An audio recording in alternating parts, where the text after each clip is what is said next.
Welcome back, everyone, to the Italian Film Buff podcast. How are you doing? I'm doing fine. I'm fine. I'm super thrilled about this season because I don't know the American release schedule, but at least here in Ireland, the release schedule it's crazy. It's very crazy, and I have to do something that I did as well in my Italian podcast about cinema that it's not very professional. So I'm gonna grab my phone and share with you the list of movies that are supposed to be released here in Ireland in October, and it's insane. Because on the 3rd of October they released The Smashing Machine, Urchin, that seems really cool, House of Dynamite, Taylor Swift, the release party of a showgirl that, of course, every good person passionate about cinema is going to watch thrilled like like crazy. Sorry, just a stupid joke about this movie. Anyway, on October 10th, they're gonna release Good Boy, that horror with the dog as main character, and Perfect Blue. There is a 4K re-release of Perfect Blue, and I'm having my espresso like every good Italian is supposed to do during his lunch break. But anyway, I was saying Perfect Blue, that it's one of those movies that I watch on my laptop as a teenager. Not as a teenager, but when I started to, when it was released, Perfect Blue. Perfect Blue. I gotta figure out this because I don't remember. It was released originally in 1997, so it was. I think when I watched it, I was already almost in my 20s. So by the time I actually had chance to watch it, because it was released in Italy as well. But whatever. Anyway, this amazing thriller by Satoshi Kon, it's fantastic, and I suggest everyone, even if you never heard of it, to go to a movie theater and watch it. If you are Irish, you are in Ireland, and you are listening to this by any chance, just go to the movie theater. It's gonna be an insane experience, and it's fantastic. I never watched it in a movie theater. I will try to go and watch it because October for me doesn't make any sense. I mean, I'm super busy, but I will try anyway. Anyway, on October 17, we're gonna have The Ballad of a Small Player. It's a new thriller as well here with Colin Farrell, and it's a Netflix production, if I remember correctly. It's going to be released on the platform, I think, the week next or something like that as well. But anyway, seems very promising. Seems a nice movie about a gambler, basically. That's the whole thing, the concept of the movie, but seems interesting. Then Luca Guadagnino, or like many English speakers says, Guadagnino, After the Hunt, is gonna be released in cinemas, and I gotta be honest, this time around I'm not super thrilled about this movie. I was super thrilled about Queer. Queer was fantastic. I loved that movie. I think it was amazing. But I'm not super into After the Ant. Anyway, they're gonna release a 4K re-release of Princess Mononoke. Amazing masterpiece. And then on October 24th, we're gonna have Frankenstein by Guillermo del Toro, the mastermind that seems an interesting movie. Springsteen, Deliver Me From Nowhere, that I definitely want to watch. And on October 21st, Bugonia in 35mm. This is the program that I took from The Lighthouse, a cinema here in Dublin that I love dearly. It's an amazing cinema. If you are from the US or wherever and you are in Dublin, you are a cinema enthusiast, and you have in your schedule a night that you can spend in a movie theater, go to the Lighthouse Cinema. It's in Smithfield, and it's fantastic. Go there. It's very good. I love the screens. I love the fact that they have a bar where you can have food. During Christmas, they do a Christmas movie. They have a a schedule for Christmas movie, and they do Mullet Wine, Christmas Street, and those kind of stuff. It's fantastic. It's how movies are supposed to be shown in a movie theater. I love it. It's amazing. But anyway, I'm actually recording after I watch the Smashing Machine, but I'm gonna talk about it in a different episode. Today I want to talk about One Battle After Another by Paul Thomas Anderson.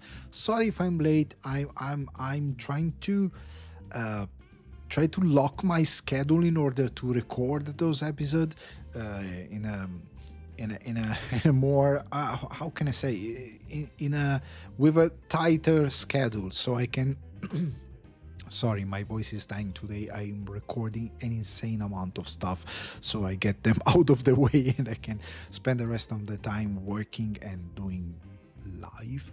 I don't know. But anyway, I want to tight up my schedule in order to have those episodes be released in a more frequent schedule and more precise schedule. But anyway, we're getting there. Let's talk about One Battle After Another, that everyone is saying that it's the movie of the year, and in many ways I understand the sentiment, and in many ways I understand as well, I don't share it, but I understand the sentiment of those people saying, I don't think it's the best Paul Thomas Anderson movie. But that kind of line of thoughts, I don't like it. I never like to say okay, it was better or worse than the previous one, because when you look at a director like Paul Thomas Anderson, director that are auteur, and are auteur not because they do elevated cinema, but because they have a specific voice, they have a specific way to approach storytelling in writing and in cinema, in a cinematic way, that it's their own language. I like director and auteur mostly, not because, again, they do elevated cinema. To me, doesn't make any sense, that kind of definition about the auteur. I like the idea of an auteur because I believe it's why we watch movies, because basically you find someone that basically has no way to communicate other than through cinema.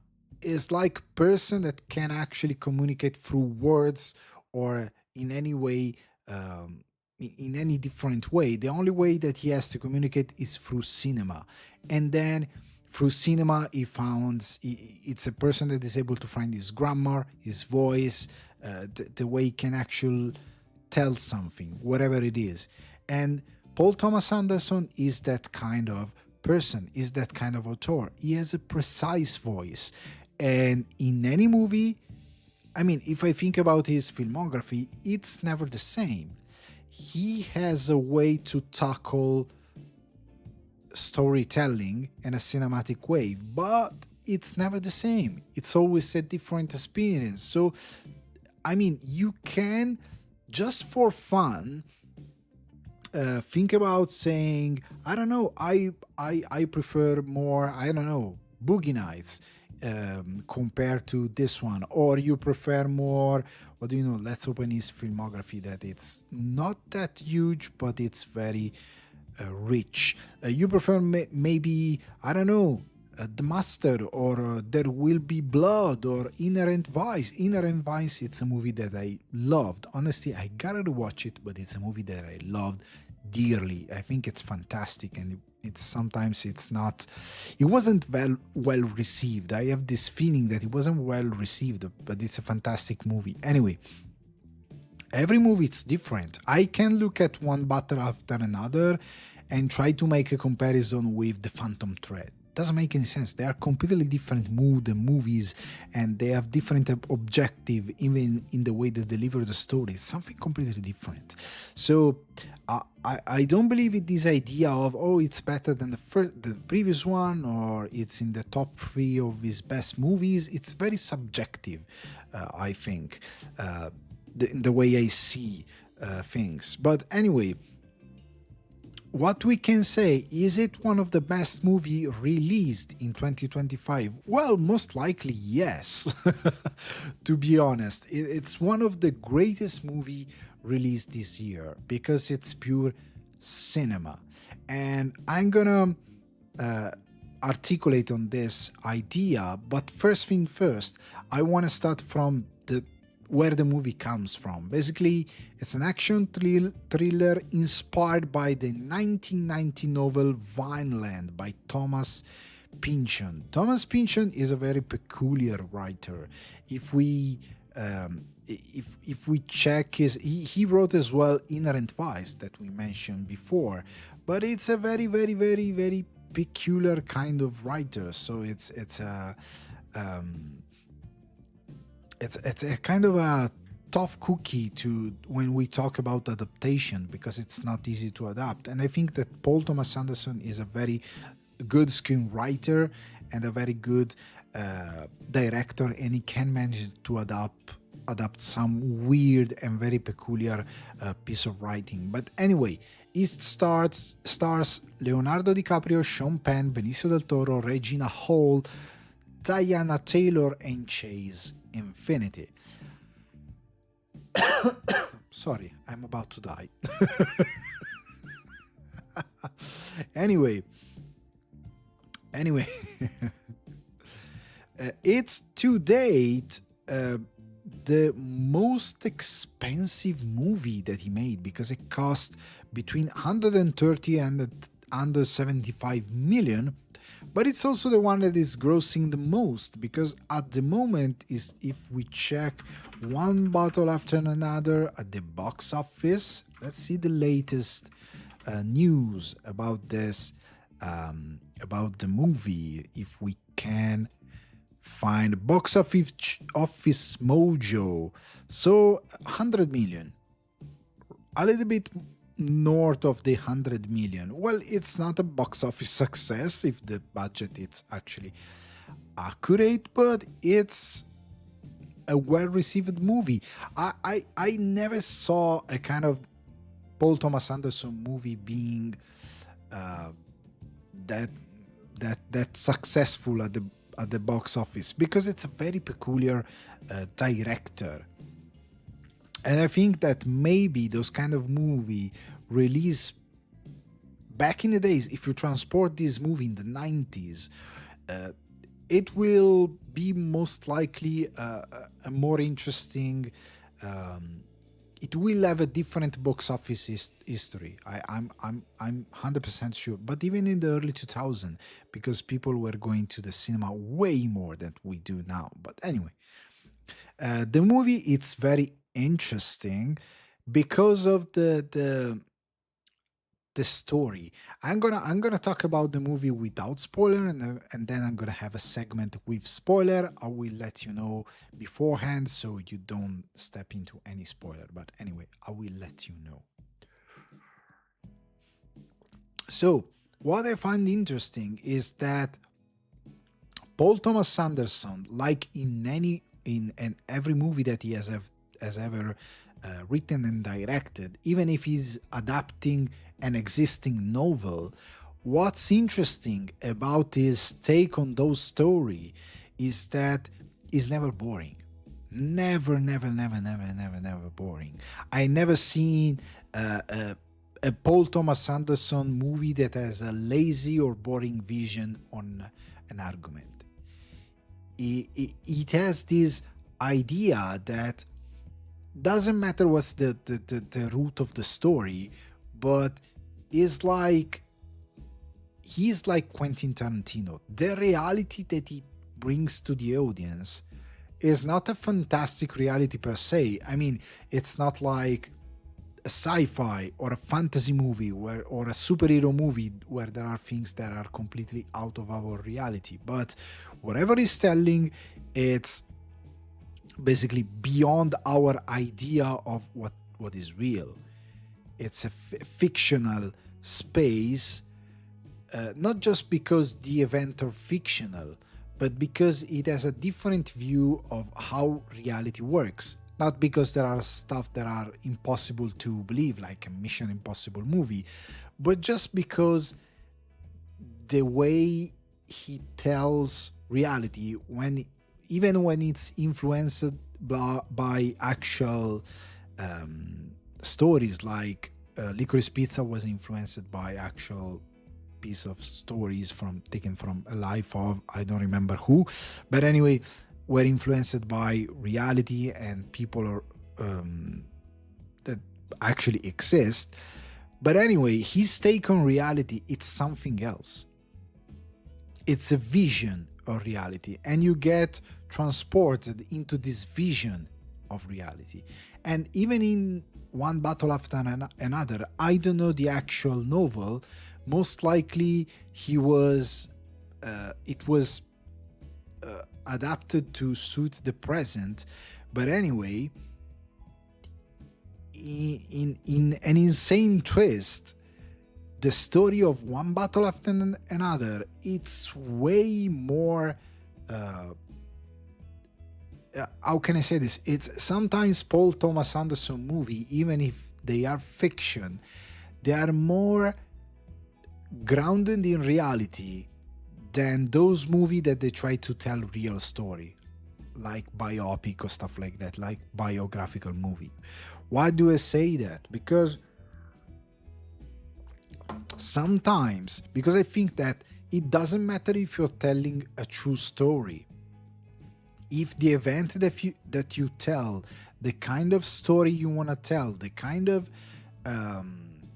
fiction you're trying to build to convey a message or convey a vision of the world, if that idea it's way more true to the world, is gonna resonate with the audience way more than an actual true story. Like, for example, because anyway, in the true story, when you tell a story based on true fact or true life, you're gonna use a little bit of your magic and imagination to make it more entertaining, or to exasperate real events in order to make it bigger than what they actually were. So you're gonna tell a lie anyway, okay?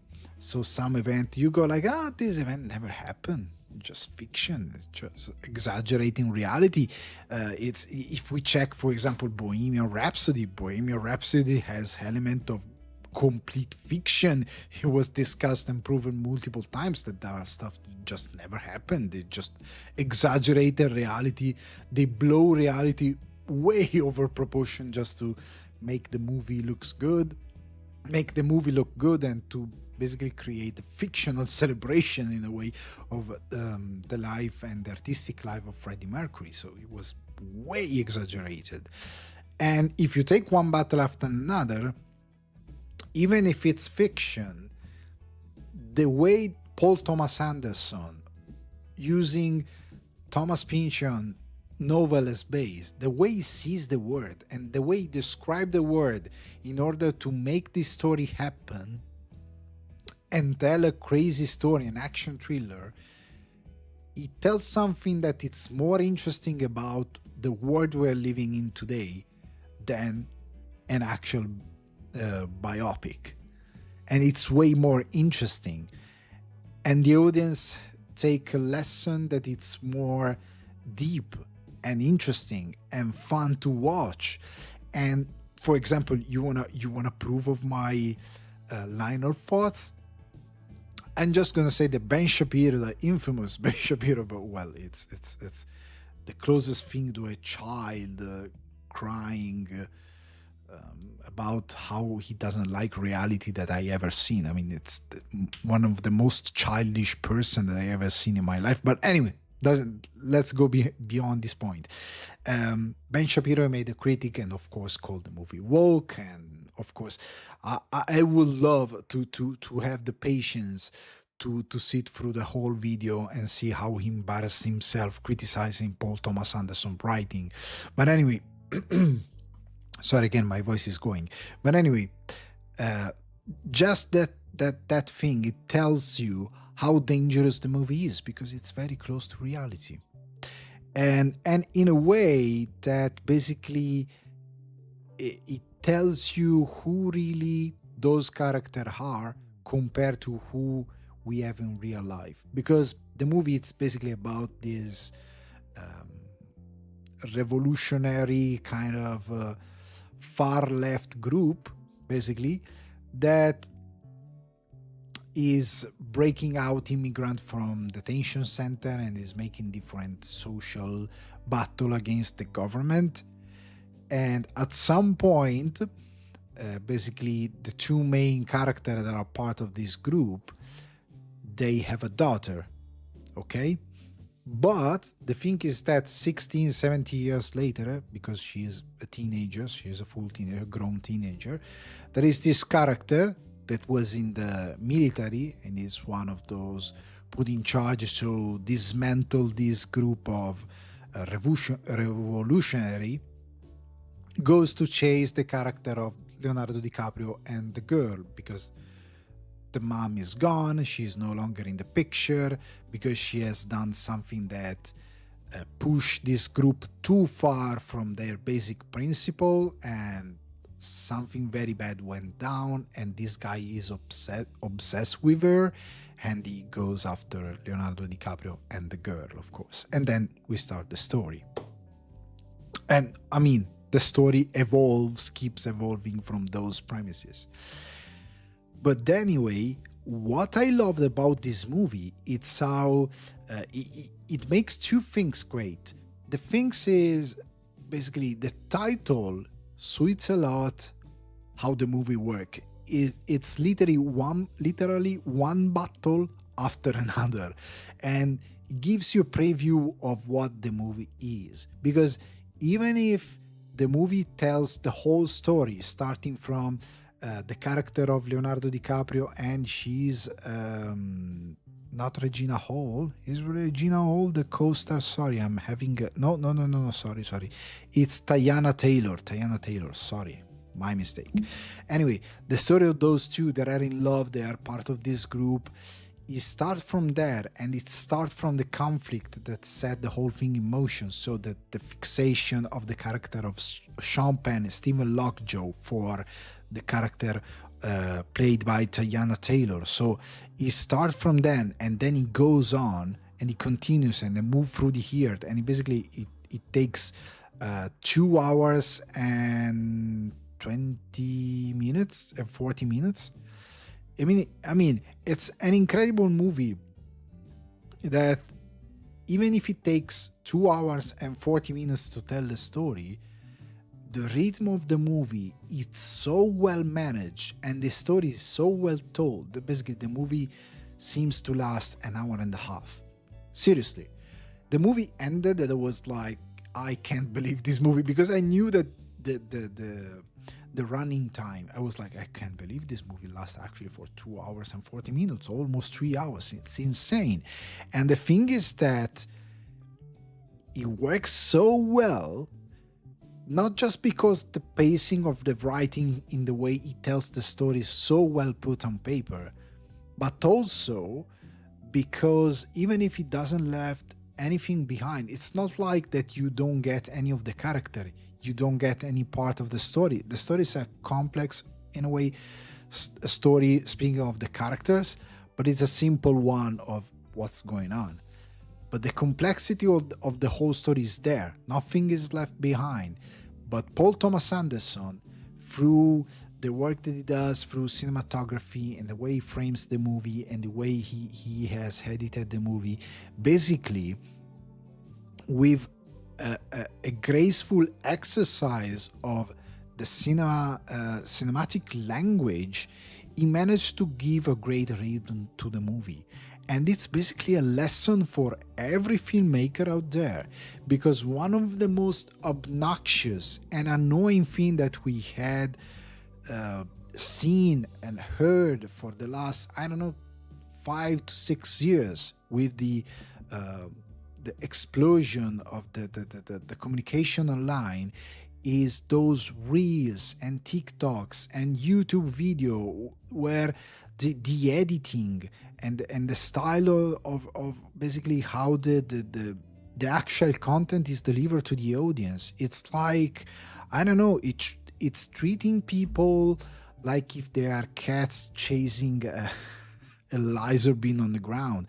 I mean, it's embarrassing. Basically, we have those tight editing. It's basically an evil an evil creature born, putting together Michael Bay and, I don't know, TikTok. It's and the attention span going away. It's this thing where this idea of, um, that we have seen as well in cinema, of a super tight editing with a rhythm that doesn't make any sense and makes you almost epileptic, with a use of framing and the way scene are put in scene or directed that doesn't make any sense, because it's frantic, it's frenetic, if hyperkinetic, and it's annoying sometimes.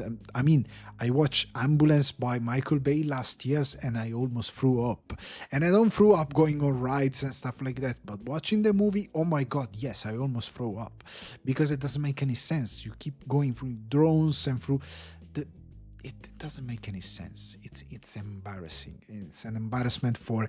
It's like it's taking advantage. It's basically disrespectful toward the intelligence of the audience. It's that level of craziness. But Paul Thomas Anderson framing the movie in an amazing way, and having a cinematography that it's amazing, because it was shot on film and it was shot for IMAX, and every scene, the colors are super crisp, and even the scene, the way are framing, it's always fantastic, and the screen is full, and it's beautiful, the images that you see, and there is not a single frame that you can throw away. It's not like, okay, this shot, it's just bonkers, it's just there. I mean, there is nothing that you want to throw away, because everything is storytelling, everything, visually and even in writing. And this is the first thing that makes the movie great. Even so, I gotta tell you, I think there is not a single thing that can identify this movie as great. I think there are many elements, even in the story, the way that it is written, the lines and shots, that you can't identify in just watching the movie once.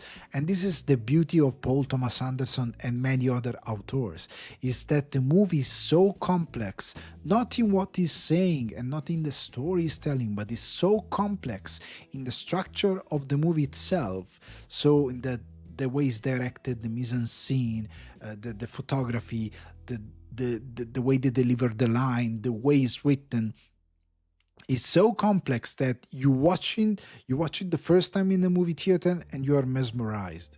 You understand subconsciously that the movie is great, but you can't point your finger on something specific. Then you watch it the second time and you start to think like, okay, this thing went under the radar the first time I watched it. Now that I'm rewatching it, I noticed this thing, whatever it is. I'm just making an example, but it's like that, and it's like that with many Paul Thomas Anderson movie. I think most of them, and all of them.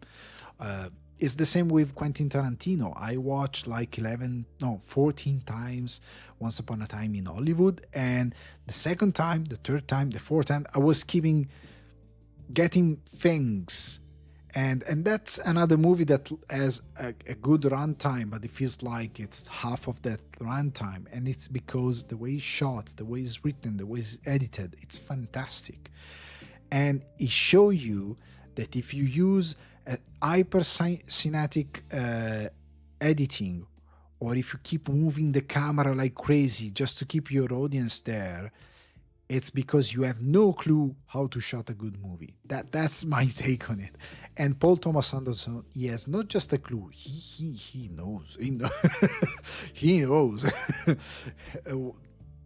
He knows a lot how to shoot a good movie. And that's the first amazing thing that you appreciate about this movie. And then the other thing that you appreciate about this movie, it's how every character stand out in his own way, and it's fantastic. And how the story, it's way more complex than any Ben Shapiro out there can fathom in any way or shape. It goes too fast for them. Not because the movie is too smart, just because there are complexity that some people they're just going to ignore because they feel just that he's talking about them and they're taking offense of it, and they're just going to insult the movie. That's the whole thing. But anyway, what I love about the movie is that the movie is way complex, because the way he look at this far left revolutionary group is not that serious. I mean, the whole movie has this thing that you don't take any of the character very seriously. It has a kind of cartoonish quality, but without going over the top. It's not like the other Anderson, Wes Anderson. Wes Anderson is very cartoonish and he goes way over the top. That's his kind of look on the story, the way he wants to tell the stories. But with Paul Thomas Anderson, in this case, everything is cartoonish, and it take itself seriously when it needs to be taken seriously, like when they talk about relationship, when they talk about morality, or when he talks about the conflict between the characters. In those stance, he takes himself seriously, but he doesn't take himself seriously in the way he frames the word, in the way he describes the character. For example, those far left revolutionary are like very cartoonish. Even moving forward, the way they're structured, the way they're designed, it's very cartoonish. It's funny. They are goofy. The same thing goes for Lockjaw, Stephen Lockjaw, the character played by Sean Penn. He's he's a caricature of an actual military kind of super right-wingy, reactionary kind of character. He's called Lockjaw, and it's funny that Sean Penn keeps moving his jaw in a way, so he should call Lockjaw, and he can't he can't stay put with that goddamn mouth, and he keeps moving the jaws. But as well, he walks all the time with his chest out, shoulder wide, looks like a toy, a big Jim moving, like very stiff. And he has those hair that are kind of stupid in a way. He puts like in the front, like an idiot, like if a cow just lick his head. It's very cartoonish in that way. It's very even cartoonish in the way he talks, in the way he speaks, in the way he basically he can't hide very much who he is, but he's trying. And the whole time he gives you vibes that something is very wrong with this person. And even the super far right from, I'm not going to say the name of the group because it's super funny, and it's part of one of those things that it's very funny about the movie. Even when interact with them, they can tell that something is wrong with him. He's not, he's a decorated American hero in the worst way possible they can intend it, and at the same time he's too weird because he's hiding something. And he's hiding something because what the story wants to tell you is that if you check those far right, super conservative, extremist, tied to military logic kind of guy, most of the time they hide something, and something that they should not hide if they were living in the world that everybody else want to actually to protect, a world that is free and where you don't need to hide the fact that you are, I don't know, you can be gay, bi, you can you can have interracial relationship or whatever. You don't need to hide anything. But because he decided to be part of that right-wingy, extreme right-wingy world, where you have to be pure, where you have to be pure American and white, and you have to be part of this completely distorted vision of what you're supposed to be, otherwise you are impure, you are not good, and and you are basically inferior or whatever. Because he has chosen to be that thing, because it gives him an idea that is rational and strong and a real man, he has to hide what he actually is and what he actually likes. That's the thing. He's obsessed by the character of Diana Taylor, and I love it, and it's amazing. At the same time, the movie it's amazing because the character of Diana Taylor is controversial in a way, because yes, she's a revolutionary. Yes, she's going into the far left revolutionary group kind of idea, but the problem is that as much as the far right, the far left, sometimes they hide something as well. They hide the fact that they can't actually see a peaceful world, because when she has an occasion to have a peaceful world, she destroys it. She decides to destroy that world. She decides that it's a complex character, so most likely I'm gonna read it incorrectly or in a way that it's incomplete. So sorry about that, but I'm trying to think about how to say this, about how to describe this character. But basically, what's interesting about her is that she's too far gone into the far left revolutionary ideology. She's too far gone. She's beyond what is supposed to be the morality of that idea, and why you join that kind of group and revolution, that basically she's hiding the fact that in a way she likes as well to interact with the far right, in a way, to have a greatest enemy, to be part of a game that he has with this super right wing kind of enemy, and this is the character of Sean Penn. And as well, at the same time, she in the moment when she goes too far, because she can't accept the idea of not pushing it too far, because in the moment she can't deal with something in her life like having a baby and accept the idea of motherhood, and she's very scary, and it's completely natural to be scary by motherhood. But in her case, her reaction is too violent and is too about rejecting that reality, is too strong, that because she needs a fight, she needs to fight, that basically she goes too far. She goes even too far from the principle of this revolutionary and non-violent in a way group, that she basically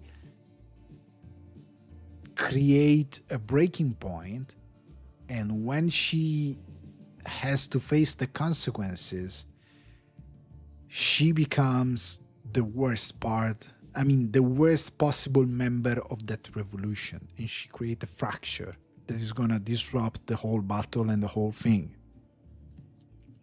And it's interesting because it's a story that is criticizing the far right for what it is, but it's exposing as well the far left when he completely missed the mark on what is supposed to do a leftist or whatever ideology, a more, let's say, progressist ideology.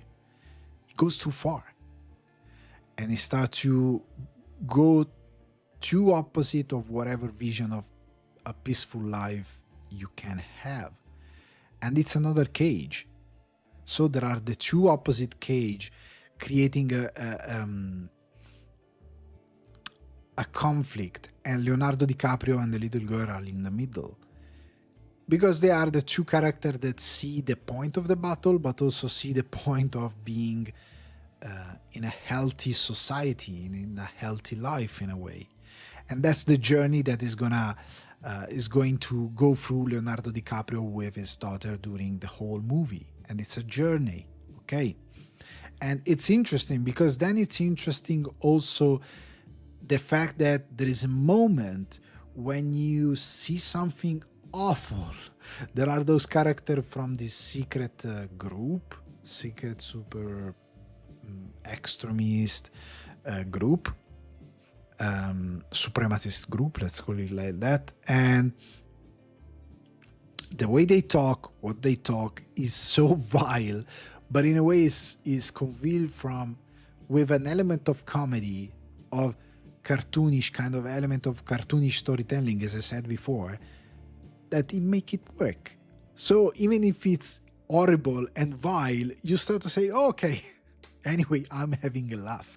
You have this deadpan humor through the movie because the movie makes you laugh in a different way. It never reached that moment where you just laugh like an idiot. It's not that kind of movie, but you laugh through the whole things because there are ridiculous moments, there are very funny moments, there is deadpan humor.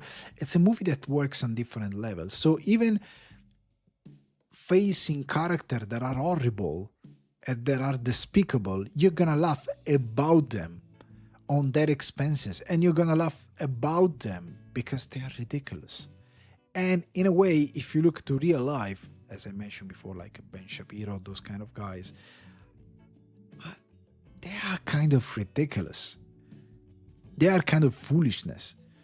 They don't make any sense sometimes. They think to make sense because they have this righteous way to pose themselves, but they actually make sense? No. No, I'm sorry. They don't make any sense. It's just an elaborate, stupid thoughts that they convey in the most...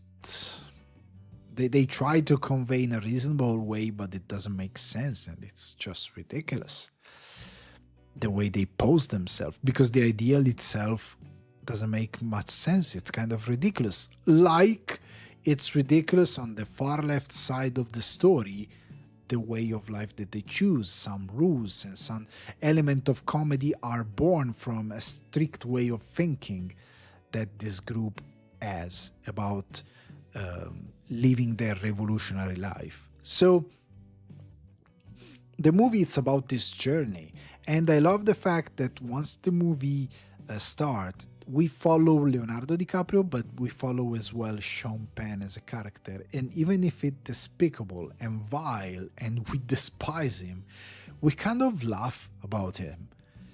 And we kind of are happy to follow him. And the part where the movie takes himself seriously, it's, for example, when basically they, at some point, they deploy the military to go check a school. And that's very much what's happening right now with ICE and those kind of stuff that Trump is making in the US. It's very... that's why some guy got kind of, like Ben Shapiro, the reaction, a critique of the movie, because it doesn't want the movie to speak true to power. I mean, he doesn't want that. He doesn't want to have point out the fact that, well, that's what's going on. And that part is very serious in a way. You don't laugh that much because that's worrying. And as much as the movie has a tender way to talk about some stuff in the very end, and it's very moving and touching, and I loved it, where he talks about the relationship between the character of Leonardo DiCaprio and Chase Infinity. They are both great. Chase, she's very good in the movie. But anyway, I think the movie works on so many levels, and it's I can't, as I said before, I can't put my finger on something specific to say, oh, this is what makes the movie absolutely great and fantastic. No, I can't say that, unfortunately. I'm gonna be honest. There are many things, and I think I missed so many things with just watching the movie just once. I think there are many things that I'm going to catch the next time I watch the movie. I think the next time, unfortunately, is going to be at home. I'm sorry, I'm very busy. I'm doing many things in my private life, and I don't have any chance. As I read the schedule before just for this reason as well, because I don't think I will have many chances to go to the movie theater to rewatch the same movie again. There are many films that I want to watch, and I have so little time between my hands, so it's gonna be difficult. But anyway, I absolutely love the movie. It looks insane. It's fantastic. It's shot in an amazing way. It's the photography, the cinematography. It's amazing. I loved it. The color are so amazing and so crisp, and and and um, and it's one of those movies that you're gonna, as I said before, you think you're gonna get later on. Because one thing that I loved about this movie is that actually there is no explicit violence. Have you seen, I don't know, a head explode, something gets shot and an injury? No. In this movie, Paul Thomas Anderson kind of shy away from explicit violence. I don't think it's because he wanted to avoid a rated R rating. I don't think it's just because of that. I think it's because he didn't want to have explicit violence to be in the middle of conveying the morality of the story, in conveying the story. He didn't want to be a distraction. So he's basically cutting away every time we are supposed to see explicit violence. And the way he does it, it's very clever and makes a lot of sense in the way he's shot. And I believe as well that another thing that takes itself seriously, the thing that I can say is that the idea of corruption, the idea of how far right and some part of the government is corrupted, like military stuff like that, and the way the revolutionary in a way are kind of morally broken in a way, depends from what we're talking about. It's fantastic. I think it's takes itself very seriously, and it works, and I love it. And so this is my take on one battle after another without spoilers. Then I'm gonna have a small part, very small, with spoilers right now. But before you go, if you like the podcast, share it, vote it, and let me know in the comment what you think about the movie so we can have a conversation. But now I need to blow my nose. I think I need to sneeze as well. So I'm gonna cut movie magic. Have you seen? Huh? This is the true magic of cinema.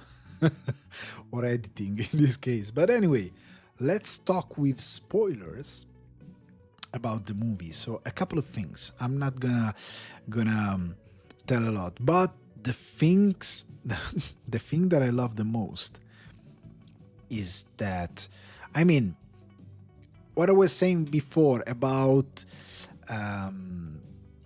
the main character. I'm having a problem. Tayana Taylor, sorry. About the character of Tayana Taylor in the movie. What I think is that in the moment she makes a huge mistake, she shots to that guy in a bank. She basically has destroyed any moral ground that the revolutionary had to pursue what they were pursuing. And in that moment, with a reactionary government, with a super far-right white supremacist as the character played by Sean Penn, Lockjaw, she's done. She has basically destroyed the whole group because they go after them with a force that they never enforced before. And she get caught because, of course, she's a an assassin right now. And at that point, at that point, she talks in order to save herself, not because of she loves her daughter and she's thinking about her daughter, but because she needs to save herself. She basically rats them out, all of them. She's the worst. She's the worst. Then she even escapes. Yes, of course. She take advantage of Lockjaw naivety, but anyway, she escapes. She runs from him, and she doesn't care about her daughter. I mean, I think the letter at the end of the movie. Let me know what you think, but I think that the whole letter is written by Leonardo DiCaprio's character. I think the mother never wrote the letter. I think he wrote it. Even if they put the voiceover over reading it, but the way it's written sounds like something that the character by Leonardo DiCaprio will write. I don't know. To me, sounds like that she basically she's as bad as the character of Sean Penn. That's my take that I have, because it's too far left and too far gone from the moral principle of her battle. And at the same time, Lockjaw is too far gone into this far right white supremacist kind of idea, because it's completely crazy and insane. Because when he goes to the Christmas Adventures Club, I mean, you call a group of far-right white supremacists the Christmas Adventurers, Christmas Adventurers Club, and when they meet, they tell Merry Christmas. I mean, it's amazing, because what if you try to think, to fathom what is the most kind of human, heartfelt moment of the year, the moment that you can, it doesn't matter if you're Christian or not, but Christmas as a celebration, it's very about being together. It's a wonderful life. It's about that. And they took this amazing sentiment, so human, so heartfelt, so about community, family, staying together, and they transform it into something that it's basically a banner of everything that is wrong in humanity, and they use it anyway, and of course in the most religious probably way possible, to be the banner of their supremacist cause.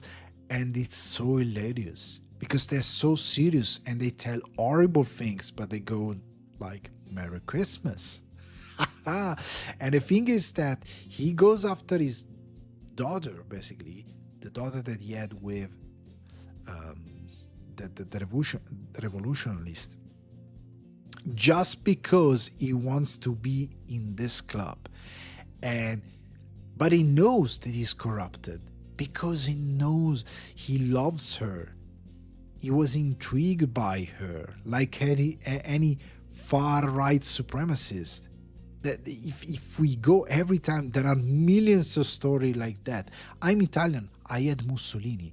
If you watch a movie, the TV show made from that historian that wrote a very compelling movie about Mussolini, in English is Son of the Century, something like that, if I remember correctly. I think it was translated literally, the title.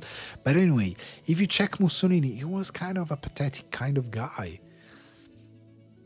And he loved everything that he was supposed to hate, but that always happened.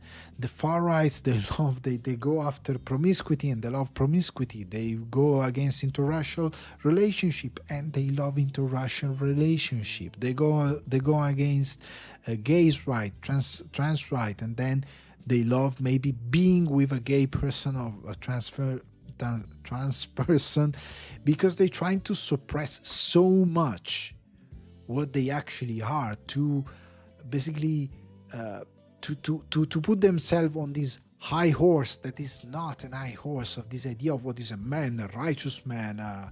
That doesn't make any sense. It's just ridiculous. And the fact that they call this the Christmas Adventures Club, it's amazing. But anyway, the fact that he wants to join that so much and he had to erase any proof that he was in any form or shape corrupted, it's amazing, because this is the thing. And the other crazy things is that in order to take the girl, he's corrupted, he's fully corrupted, okay, because he gets a deal for I don't remember the name of the character. That's Perfidia. She's called Perfidia. I forgot about that. She's called Perfidia. Amazing. So the Perfidia. It's perfect. So in order to basically go after the group to achieve what he wants to do, he also kind of tried to tied to Perfidia to him with the plea deal and those kind of stuff. He wants her in his twisted way to be his woman. And when that doesn't happen because she escapes, he has just revenge. He's hurt and he's ready to kill his own daughter just to be into this group of suprematists, because that's his aspiration, his most greatest aspiration. And he's a horrible human being. In order to achieve that, he's willing to use his power as a military official to search school. He goes into school. They arrest kids in high school just to look for her. But moreover, because he's completely broken as a character, he's a racist, he's a white supremacist, but for the love of God, he hires an indigenous bounty hunter to go after the girl. He's insane.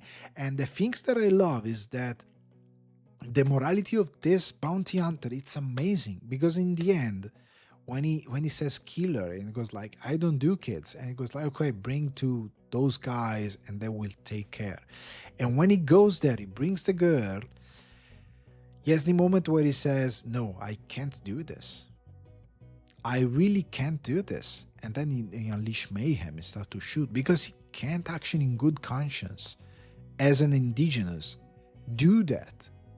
Because he knows who they are. They are white supremacists. He knows who are they working for that guy. He knows, and he can't do that.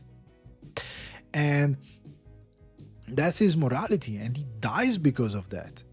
But anyway, what I think it's amazing, it's also how even the character of Leonardo DiCaprio and even the character of Benicio del Toro, they are more cartoonish. They don't take themselves very seriously, but they have an higher morality than the other character in the movie, because they know what's wrong and what's good.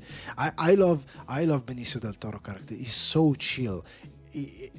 Something completely crazy is happening, and Leonardo DiCaprio is nuts. His character is nuts. He goes around, I need to charge my phone and I need a weapon, and he's all over the place. He's not in control of the situation whatsoever.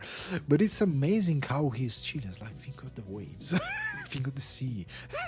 He's super chill. Even the way when he gets arrested, the way he walks backward when the police is checking him, it's fantastic. It's so well written and so well acted and so well. I mean, the idea of those characters, it's amazing. The idea of the fact that he has to.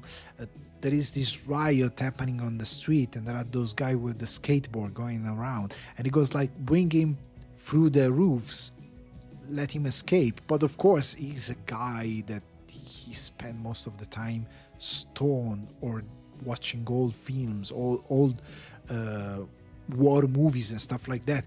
He watched those kind of stuff, and he spent years on the couch. I mean, growing up his daughter, but anyway, he's not a man of action. And of course he falls from the goddamn roof and we get tased. And it's fantastic.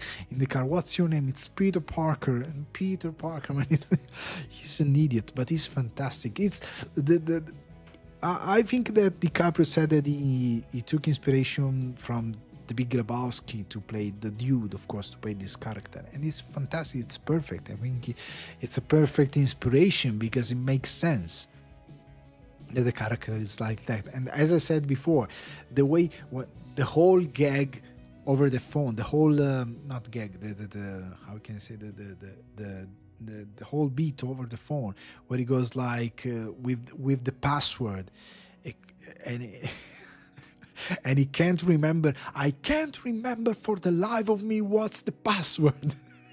You have to call it. You should have studied the manual more clearly. And he goes like, "Oh fuck you." it's I love that scene because also it tells something about this group of revolutionary, how strict and sometimes narrow-minded they are in applying some stuff, but at the same time it tells something about who this character is. He wants to help his daughter and save her, but at the same time he was the thing I love about the Leonardo DiCaprio's character is that we make fun of him. He's very cartoonish, but for the love of God, he did what he was supposed to be done in order to be a good father and in order to keep safe his daughter.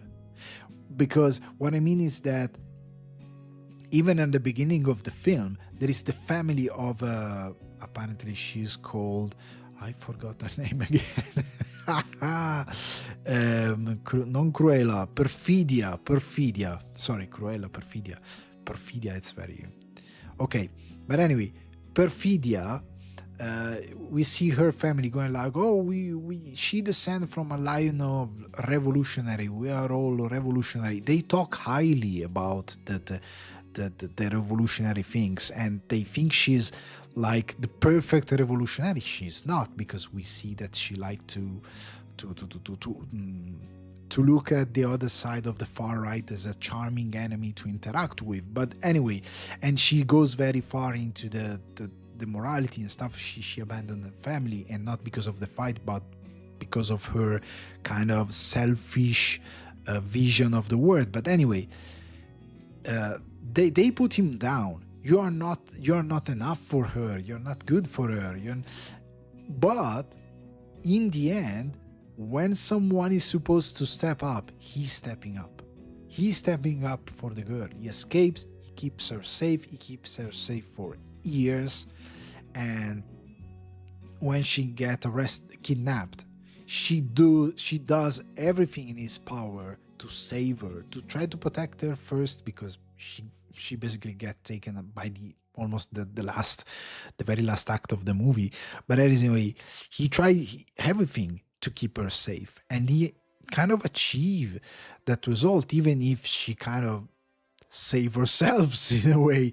But anyway, he does something fantastic. I mean, he does what he's supposed to do. He stood up. He did what he fought for his own daughter, and he saves her at the end. And he changes way. Even in the end, he opens up. I mean, I think it's an amazing character, and I think like the daughter itself, she's an amazing character. I think all the characters in the movie are fantastic. And what I think it was very clever is that we like even Lockjaw as a character, not because we like him, but because we make fun of him, not in a very how can I say it? In a loud way, but we make fun of him like we make any fun of any character of the movie. But it's fantastic. I loved it.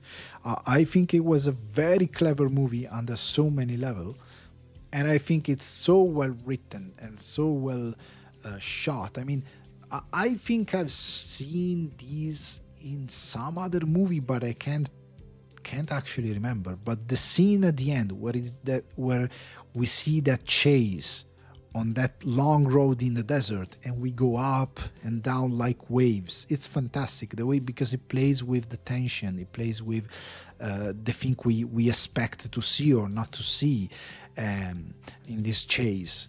And I think it's a fantastic movie. I love those characters. I'm looking forward to watch it again, and I think it should be it deserved to be one of the movie of the years. I don't care if it's the best Wes Anderson movie or if it's not the best Wes Anderson movie. That's really subjective, to be honest. Not because I don't think that maybe one movie was, I don't know, more difficult to frame than another one, but just because I don't know. It depends from what kind of story resonate more with you, not just as a person, but as an audience. I mean, do you like more, I don't know, action thrillers? Maybe One Battle After Another is going to be your favorite movie. Do you like more something about obsession or something like that? Maybe The Master or The Will Be Blood, they're going to be your favorite movie by Paul Thomas Anderson. Depends a lot from the kind of person that you are and what do you expect from those movies, and what do you see in those movies and how they resonate with you. Okay, so it really depends from you. Like, I think Once Upon a Time in Hollywood, in the end, it's probably my favorite Quentin Tarantino movie, not because it's the latest one, but because it's like the one that I felt more connected to, and I watch it more time than the others, and I enjoyed the most, and I love it, and I love the whole structure of the thing. So it's really up to what do you take from a movie. It's not about, it's very debatable, because you can, everyone has his own take about a director and what he does. So it's not about this is definitely the best movie. No, it doesn't make any sense to me. It's something that it's very personal. Okay, so this is my take on One Battle After Another. I hope you enjoy it. I think the movie is fantastic. I don't know if it's still in theaters wherever you are, but if it's still out, go watch it. It's too late because this is the spoiler part, so I should have said that before. But who cares? Anyway, guys, vi voglio bene. So subscribe, yes, follow the podcast, share it, vote it, interact in the comment. Let's talk about movies without spoiler, possibly in the comment. But anyway, let's talk about movies so we can interact even in the episode. Bye bye. Bye.